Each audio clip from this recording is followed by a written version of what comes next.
Salam alaikum. Voilà un exercice sur les nombres complexes et c'est l'exercice 8. Cet exercice, hein, c'est l'exercice de l'examen national du baccalauréat 2019, session normale, c'est-à-dire la première session. Voilà l'énoncé de l'exercice.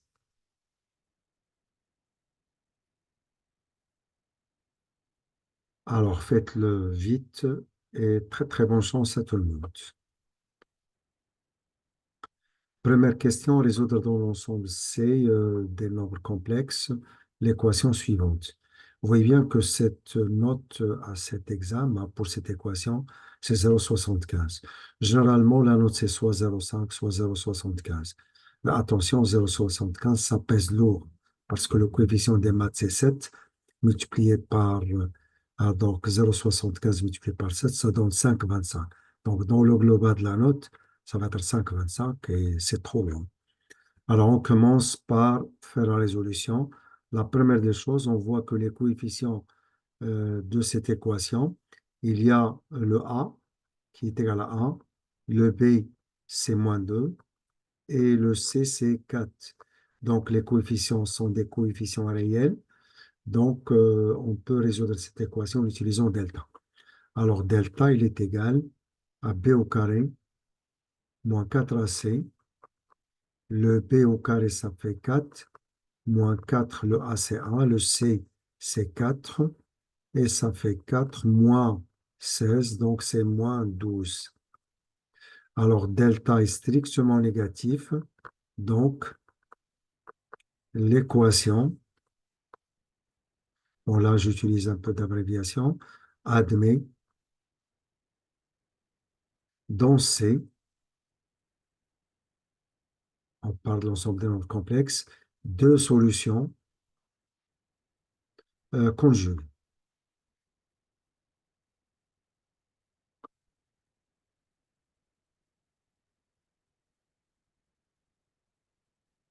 L'une de ces deux solutions est Z'. Je vais commencer par l'une des deux. Z' égale moins B plus I, la racine carrée de la valeur absolue de delta sur 2A. La racine carrée de la valeur absolue de delta, delta c'est un réel strictement négatif, sa valeur absolue c'est son opposé. La valeur absolue de delta c'est moins delta. Donc à vous de choisir, soit vous utilisez la racine carrée de la valeur absolue de delta ou la racine carrée de moins delta, c'est la même chose. Pour moi, je préfère que ça soit la valeur absolue, comme ça, j'évite d'écrire la de le moins. Mais attention, le moins que vous avez là, ça signifie tout simplement l'opposé de delta. Delta il est strictement négatif, donc son opposé, c'est strictement positif. Je reprends encore une autre fois, je préfère travailler avec la valeur absolue, comme ça, je vais éviter de le moins. Rien que. Alors, je poursuis. Ceci, elle est égale. Le moins b, donc ça fait 2, et la racine carrée de la valeur absolue de moins 12, donc c'est 12. Tout ça sur 2a, donc ça fait 2. Maintenant, on va mettre Z' sur sa forme algébrique. Je parle de la forme X plus Y avec le X et le Y qui appartiennent à R. Alors, on va maintenant décomposer ceci et ça nous donne le 2, mais sur lui-même, ça fait 1 plus I. La racine carrée de 12, j'explique que c'est la racine carrée de 4 fois 3. Et la racine carrée de 4, c'est 2. Ça reste fois la racine carrée de 3. Donc, je vais remplacer la racine carrée de 12 par 2 fois la racine carrée de 3, mais tout ça sur 2. L'explication que je mets ici, vous n'êtes pas obligé de la mettre sur la copie parce que c'est un passage très facile. Alors, tout ça, c'est 1 plus, je simplifie le 2 avec lui-même. Donc, I racine carrée de 3. Voilà l'une des solutions. Maintenant, l'autre est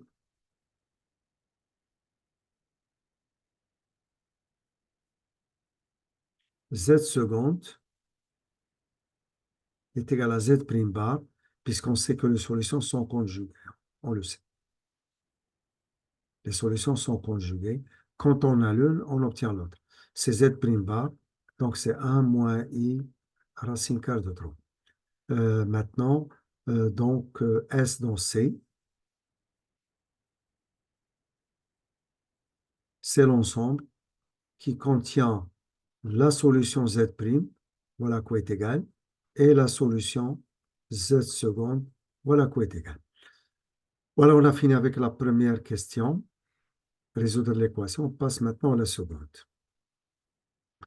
Deuxièmement, dans le plan complexe, rapporter un repère orthonormé O, le vecteur E, le vecteur V, on considère les points A, B, C et D, donc sont 4 points, mais d'affixes respectives, il y a le A, le B, le C et le D. Là, je vous conseille de prendre note sous les de ces données-là. Voilà, il s'agit de l'affixe de A. Voilà, je lis ce que j'ai écrit, hein, l'affixe de A, avec les symboles c'est ZA. Mais si je veux lire ce que j'ai écrit, hein, c'est l'affixe de A, et avec les symboles c'est ZA. Alors ZA, c'est le petit A lui-même.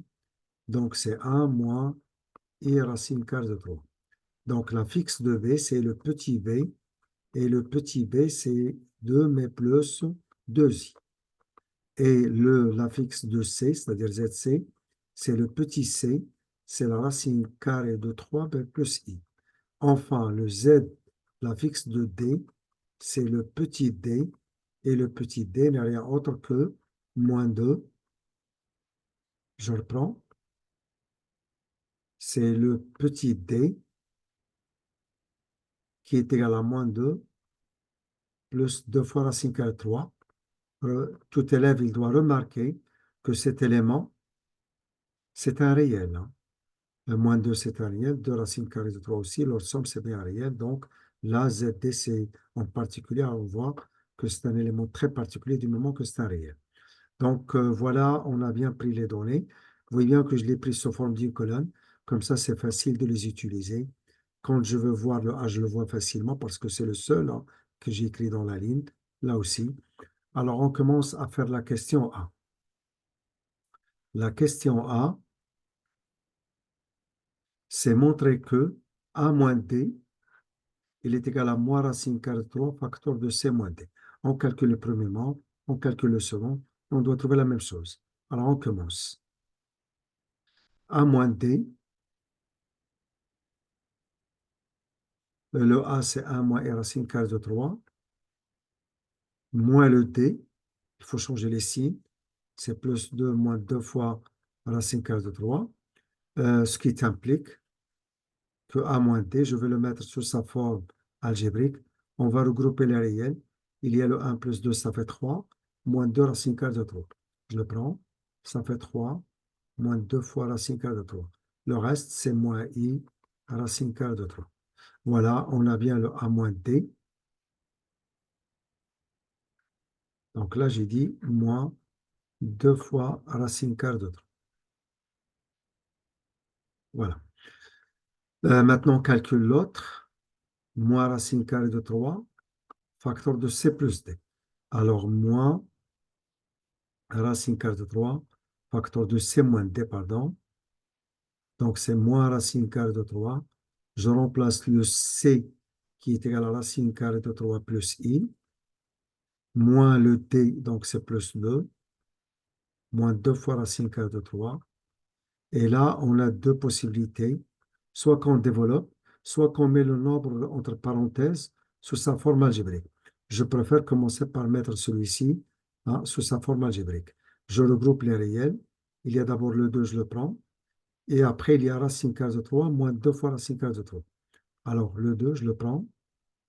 Et racine carrée de 3 moins 2 racine carrée de 3, c'est moins la racine carrée de 3. Le seul élément qui reste, c'est i. Et maintenant, on développe. On va multiplier moins racine carrée de 3 avec la partie réelle, hein. On fait le produit, la multiplication avec la partie réelle, puis avec, si vous voulez, hein, le i. Alors, donc, moins racine carrée de 3 multiplié par la partie réelle, je développe. Ça donne moins 2 fois racine carrée de 3. Et là, le moins avec le moins, c'est un plus, ça fait 3. Et là, c'est moins i racine carrée de 3. Voilà le nombre, mais comme ça commence par moins, il vaut mieux que ça commence par un plus, éviter d'avoir le moins en premier, sauf s'il s'avère que c'est nécessaire, mais là, c'est pas nécessaire. Donc, ça fait 3 moins 2 fois racine carrée de 3, mais moins i racine carrée de 3.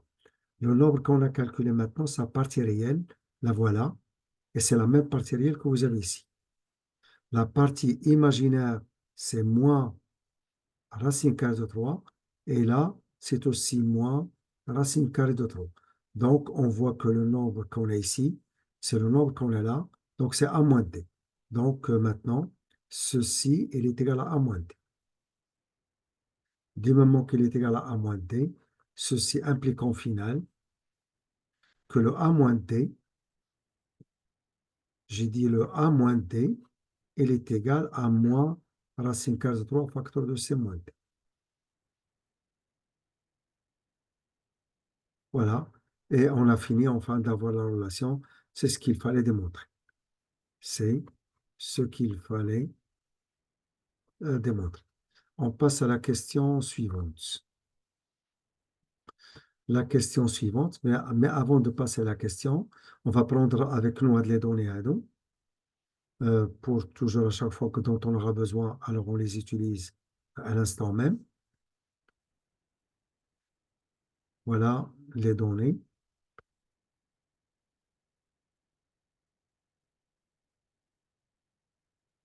Alors les données, les voilà. Maintenant, on va commencer à faire la première question. J'ai dit, pardon, la question suivante. On a fini de faire le A. Maintenant, on va faire la question B. La question B, elle est sur 0,25. Et 0,25, c'est énorme aussi, hein, parce que multiplié par 7, ça donne 1,75. Mais 0,5 multiplié, ça fait 3,5. Attention, quand on passe au coefficient, alors ça devient quelque chose qui pèse lourd, hein. Alors, on déduit que les points A, C et D sont alignés. Alors, je vais faire un rappel. En général, si on demande de démontrer, par exemple, que 3 points E, F et G sont alignés, sachant que les 3 points sont différents de 2 à 2, ça veut dire que E est différent de F, F différent de G et E aussi différent de G, parce que si 2 points sont confondus, ils sont déjà alignés à l'avance, hein. Donc là, il faut que ça soit 3, mais qui sont des points différents de 2 à 2. Alors, donc, si on demande de démontrer qu'ils sont alignés, alors on n'a qu'à utiliser un quotient qui utilise les 3 points.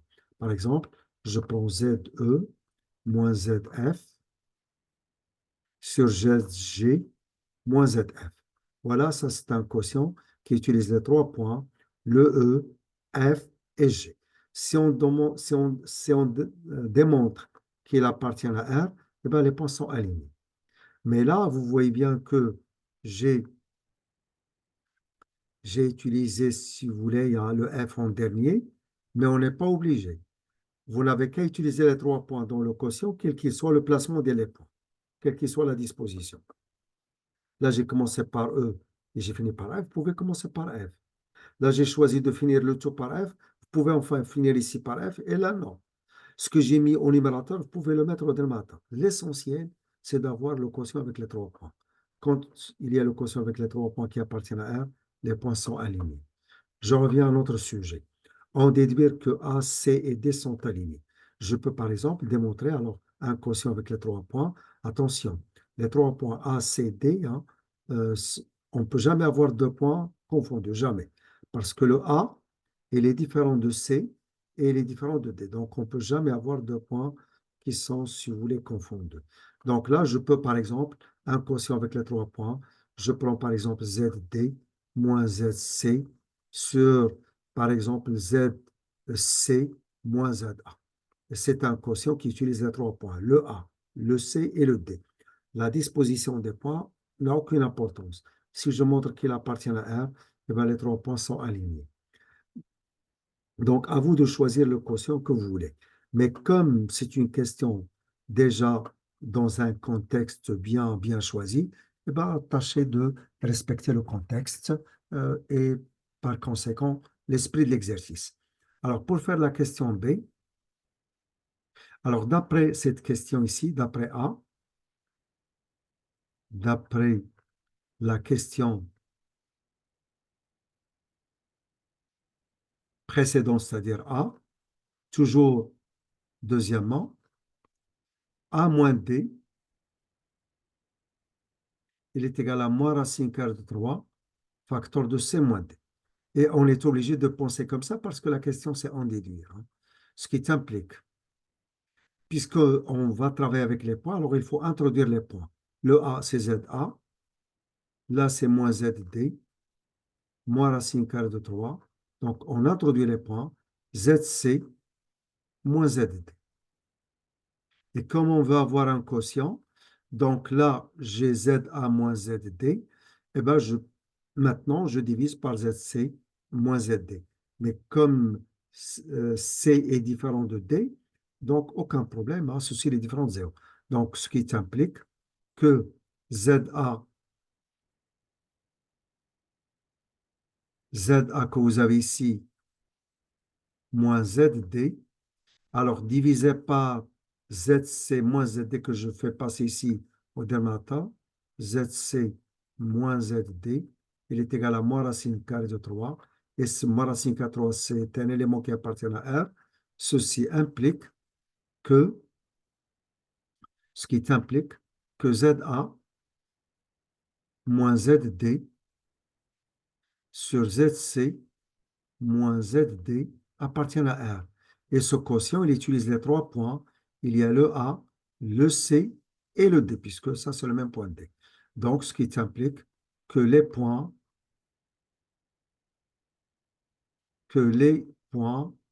A, C et D sont alignés.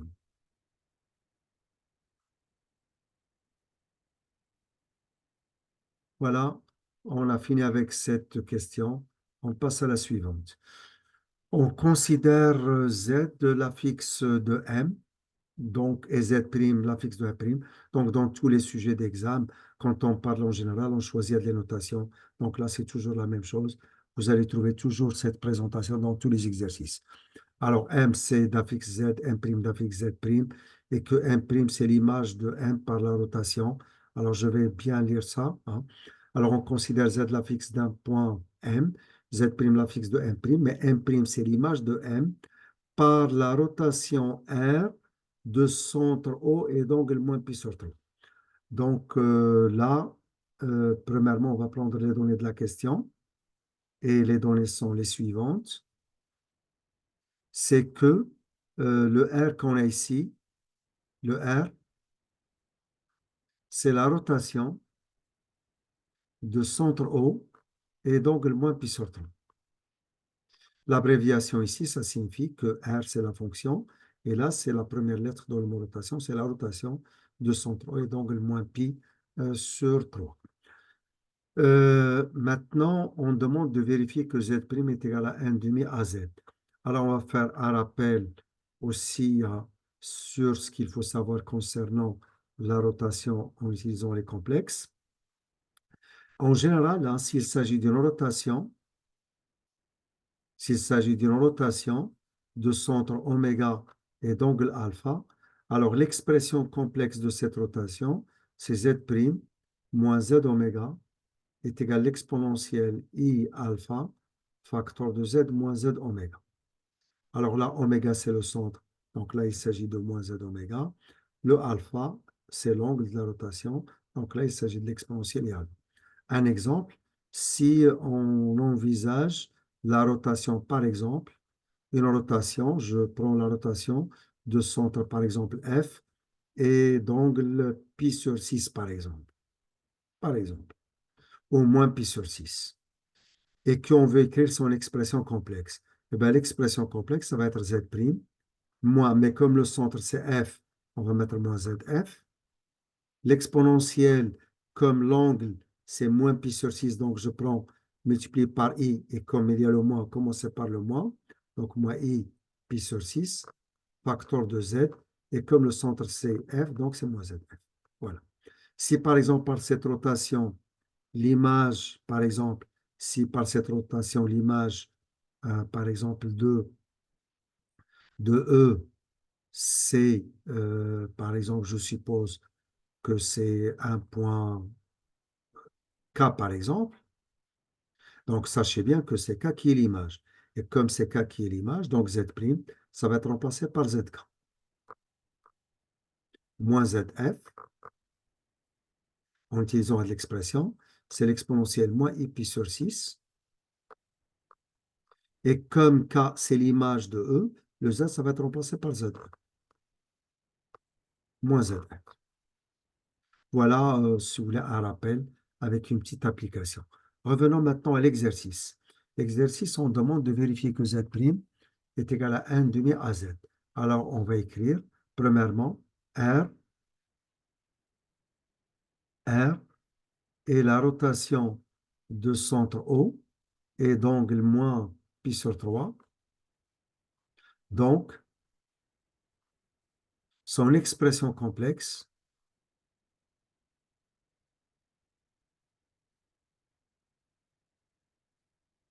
donc son expression complexe est,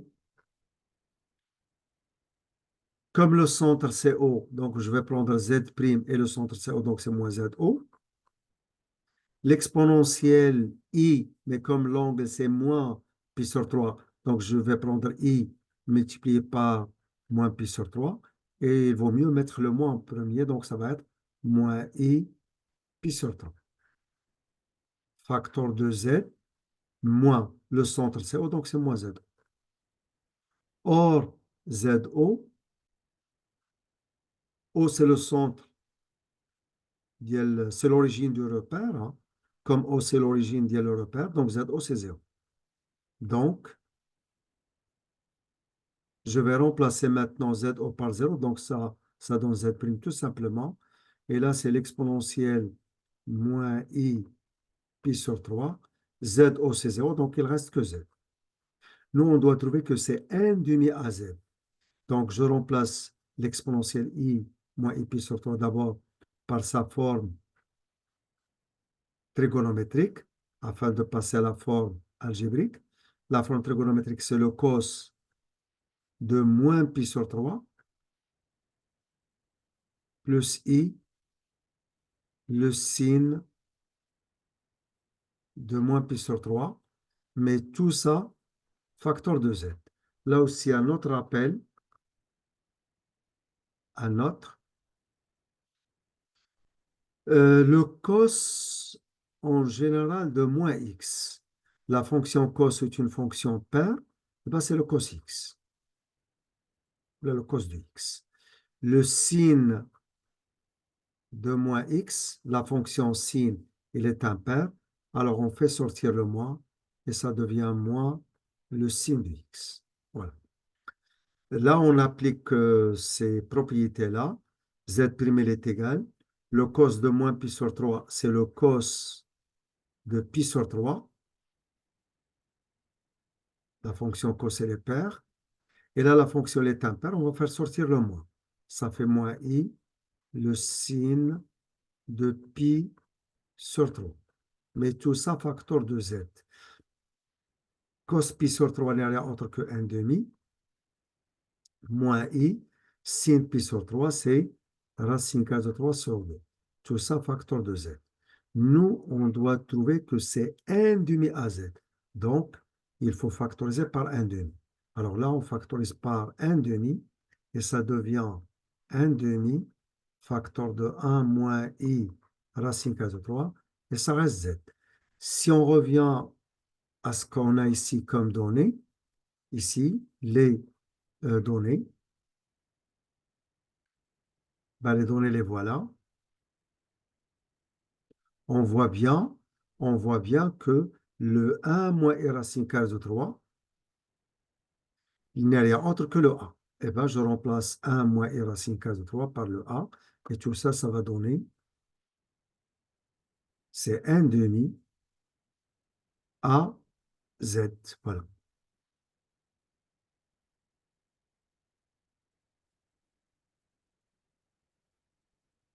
Voilà.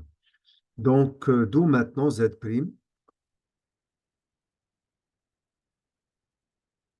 d'où Z', c'est bien le 1 demi A Z. Et c'est ce qu'on a demandé de démontrer. Alors c'est fait, hein. C'est déjà établi. C'est ce qu'il fallait démontrer. C'est déjà établi. On passe à la question d'après. La question d'après, soit H l'image de B par la rotation R. Donc là aussi, il y a des données qu'il faut prendre. À ne pas oublier d'abord ce qu'on a déjà pris comme données avant. Alors, si on a besoin, alors on doit les prendre. Voilà.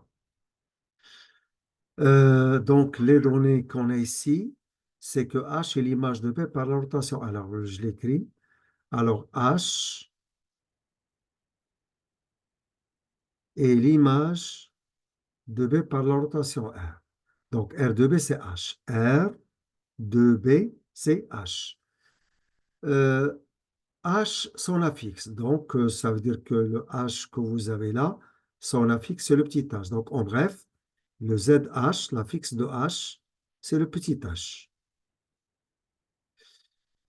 Et P, hein, le point d'affixe petit p, je le note. Le point grand P que vous avez là, son affixe petit p. باش ما تبرزطناش هاد le petit p, je vais l'écrire comme ça, un petit p comme ça, voilà.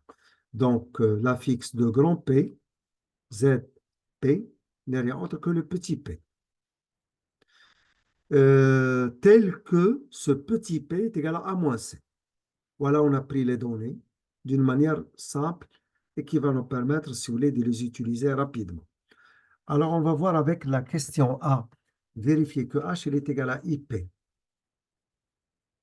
Alors, on va vérifier que H est égal à IP, question A. Alors, vérifiant que H il est égal à IP. Donc, pour vérifier que H est égal à IP, alors, premièrement, on va chercher à quoi est égal H. Mais H, c'est la fixe de H, et H, c'est l'image de B. Donc, on commence à partir de là. On a R de B, c'est H. Pour déterminer le petit h, hein. Pour déterminer le petit h, donc, on va utiliser que R de B, c'est H, l'image de B, c'est H. Alors, on a R de B, il est égal à H. On a déjà démontré dans la question précédente, on le sait, hein, démontré ou non, que l'expression complexe de R, l'expression complexe, c'est Z' est égal à 1 demi à Z. Alors, on va maintenant profiter de cette expression démontrée ou non démontrée, puisque ça devient une donnée. Alors, on a R de B est égal à H. Ceci implique, puisque H, c'est l'image, hein, donc le Z', ça va être remplacé par ZH. Je reprends. H, c'est l'image, donc c'est le Z' qui se remplace par ZH. Est égal à 1 demi A. Et comme H, c'est l'image de B, donc le Z, il se remplace par ZB, qui est égal à 1 demi A. Le ZB, c'est le petit b. On va faire maintenant les calculs. 1 demi. Le A, c'est 1 moins e racine carrée de 3. Et le B, c'est le 2 plus 2. Et là, on a trois possibilités, trois choix. Soit qu'on garde le 1,5 comme ça et on développe ce produit et après on introduit le 1,5. Soit on fait introduire le 1,5 avec le premier élément, soit on introduit le 1,5 avec le deuxième élément, c'est-à-dire ce facteur qu'on a ici, puisque c'est un produit à trois facteurs, 1, 2, 3. Soit que je l'introduis avec le deuxième, soit que je l'introduis avec le troisième, soit que je le laisse et je développe le produit. Mais je vois que si je le prends avec le troisième facteur, alors, on va se débarrasser enfin de ce 1,5 parce qu'il y aura une simplification. Donc, j'aime bien faire les choses comme ça. Ça fait 1 moins i racine carrée de 3. J'introduis, ça va donner 1 plus i. Et maintenant, on développe. Ça va donner 1 plus i moins i racine carrée de 3. Attention, il y a le i multiplié par lui-même. c'est I au carré, c'est moins 1. Avec le moins, c'est plus 1. Donc, ça reste plus racine carrée de 3. Je l'écris. Et maintenant, on va mettre le nombre sous sa forme algébrique qui est le x plus y. Alors, je commence. Premièrement, il y a le 1 et il y a plus racine carrée de 3 que je regroupe. Eh bien, les éléments en i, on factorise par i. Facteur de 1 moins racine carrée de 3. Ce qu'on a trouvé ici, attention, c'est ZH. Du moment que c'est ZH, donc c'est le petit h. Ce qui t'implique, du moment que c'est ZH, donc c'est le petit h. Ce qui implique que le petit h est égal à 1 plus racine carrée de 3 plus i, facteur de 1 moins racine carrée de 3. On a fini maintenant. On sait très bien c'est quoi le h. On va calculer i fois p maintenant. Alors, voilà une première étape. La seconde maintenant, on va calculer le i fois p. Alors, le i fois p, selon les données qu'on a déjà prises, le petit p, c'est a moins c. Donc, c'est a, facteur de a moins c. Donc, c'est i. Je remplace le a. Pardon. Voilà. Je remplace le a par 1 moins i racine carrée de 3. Ce que je fais déplacer, hein, pour vous, c'est une feuille que vous avez à côté. Donc, pour vous, c'est très facile que ça soit utilisé. Je dis moins i racine carrée de 3 moins c. Donc, c'est moins racine carrée de 3 moins.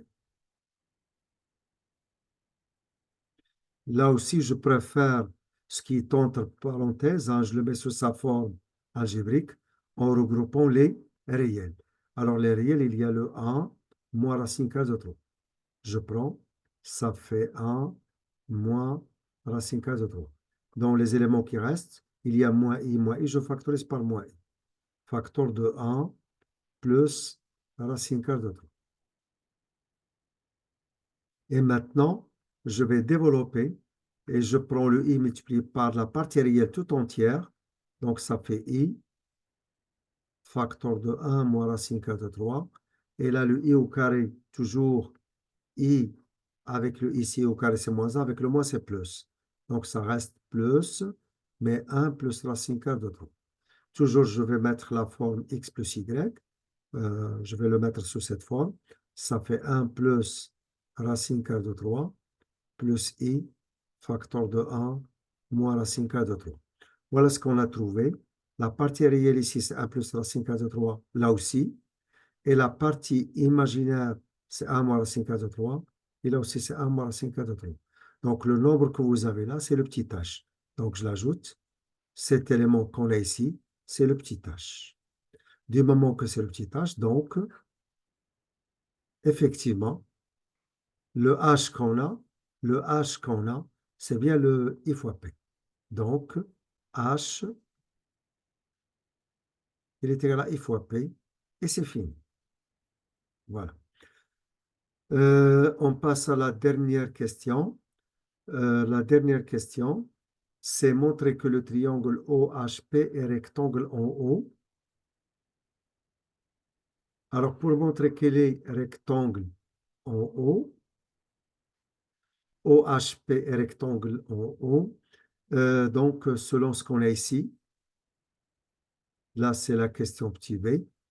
Alors, d'après la question A, quatrièmement, on a déjà H est égal à I fois P. Pourquoi on a choisi cette relation? Dans cette relation, le H, c'est la fixe de H et le P, c'est la fixe de P. Donc, on a, si vous voulez, les points qu'on peut utiliser à travers cette relation, H et P. Ce qui implique, pour nous, le H n'est rien autre que ZH, parce qu'on doit passer à l'utilisation les points H et P est égal à I fois Z, mais P en tant que. Et là, pour les distinguer, je vais utiliser la notation I fois le petit p. Voilà. Donc, ce qui implique Mais là, c'est ZH sur ZP, et tout ça, il est égal à I. Là aussi, un rappel très important. On sait très bien que s'il s'agit de Zm, l'affixe de M, c'est aussi l'affixe du vecteur OM. Et grâce maintenant à cette propriété que vous avez, ZH, c'est Z le vecteur OH. Ce qui implique que Z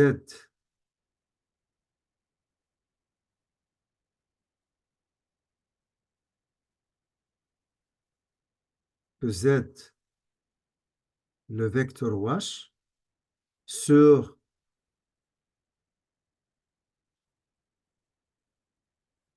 Z le vecteur OP,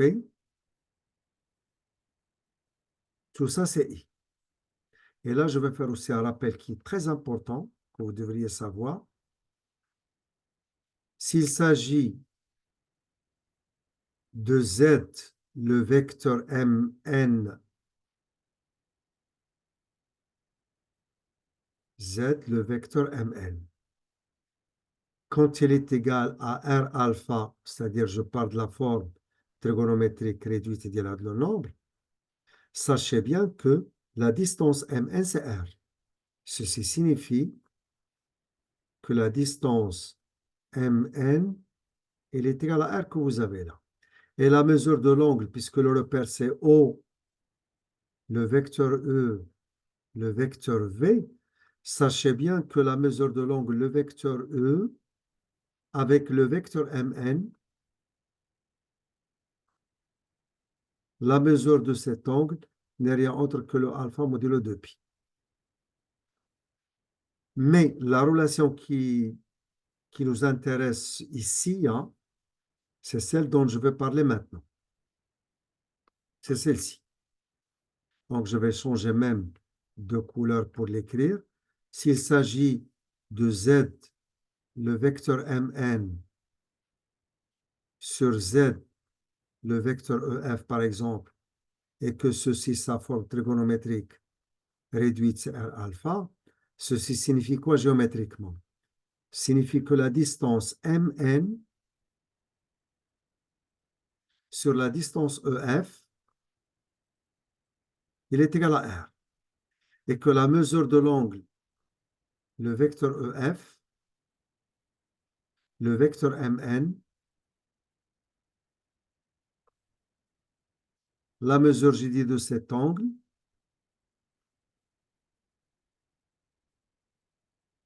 alors cette mesure n'est rien autre que alpha, que vous avez là, modulo 2pi. Avec la manière avec laquelle j'ai noté ceci, ça va être pour vous très facile, hein, de voir beaucoup de choses quand il s'agit du passage à la géométrie. Maintenant, on voit bien ici que ce que vous avez là, c'est de la même forme. Donc, qu'est-ce qu'on va déduire? Que la distance pour passer si vous voulez, à l'utilisation de cette propriété, premièrement, on va mettre le i sur sa forme trigonométrique. Et là, je vais donner un autre rappel, c'est le suivant. Le rappel, c'est le suivant. S'il s'agit du nombre complexe i, sa forme trigonométrique réduite, c'est 1 pi sur 2.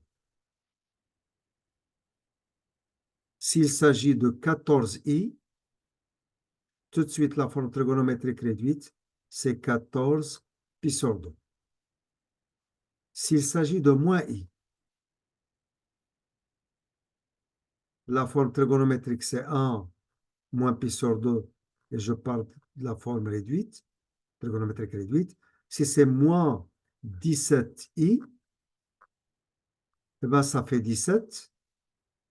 Mais pour le moins i, eh ben, c'est moins pi sur 2, hein, l'argument. Voilà, si vous voulez, un rappel qui va trop vous aider, hein, quand il s'agit de ces cas qui sont très particuliers. Donc, le i que vous avez là n'est rien autre que 1 pi sur 2.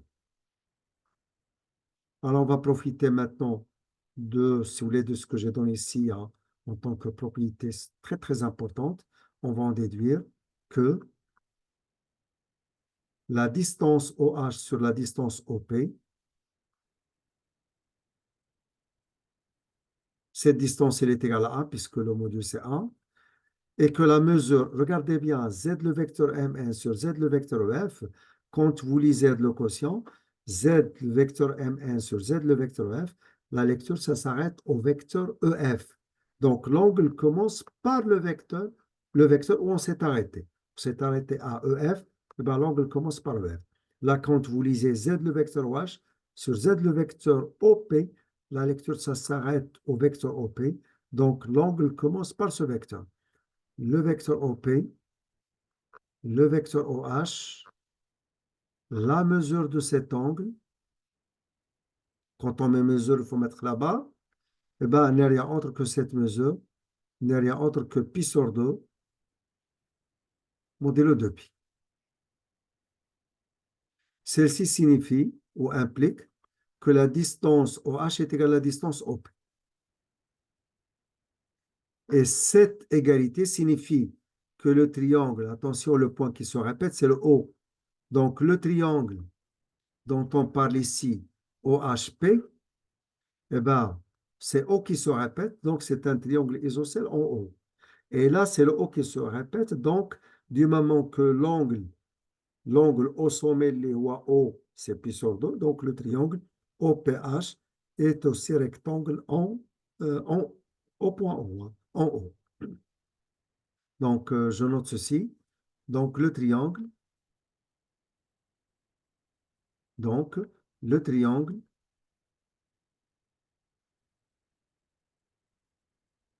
O, voilà, le triangle OHP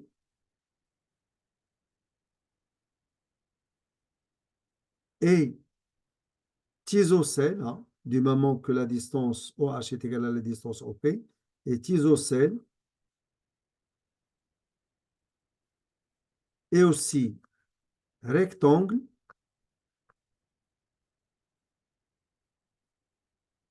en O, hein, parce que c'est l'angle c'est au sommet, dont le sommet c'est O. Alors en haut. Voilà, c'est déjà démontré, c'est fini. Alors on a fini maintenant de corriger cet exercice. N'oubliez pas de vous abonner à la chaîne et de faire le partage aussi. Et merci à tout le monde et très bonne chance et à la prochaine fois, Inch'Allah.